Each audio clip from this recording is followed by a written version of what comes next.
এই ভিডিওতে দেখা যাচ্ছে 2016 সালে যে এসএলএসটি পরীক্ষা হয়েছিল তার একাদশ দ্বাদশ শ্রেণীর জন্য যে অঙ্ক বিষয়ের প্রশ্নটি এসেছে, অর্থাৎ গণিত বিষয়ের যে প্রশ্নপত্রটি ছিল, তো সেটা আমি দেখাচ্ছি এখানে এই ভিডিওতে।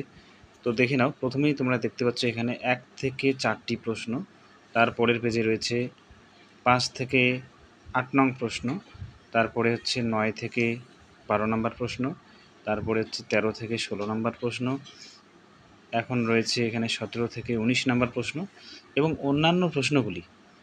মনে রাখবে এখানে দেখো 20 থেকে 22 পর্যন্ত প্রশ্ন দেখা যাচ্ছে।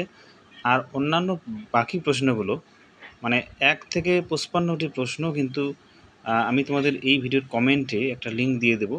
সেখানে আমার ফেসবুক প্রোফাইল রয়েছে, সেই প্রোফাইলে গিয়ে তোমরা কিন্তু এই নবম দশম এবং একাদশ দ্বাদশ শ্রেণীর যে অঙ্ক বিষয়ের প্রশ্নপত্রটি তুমি পেজগুলো ডাউনলোড করতে নিতে পারবে। ঠিক আছে, তো এটুকুই।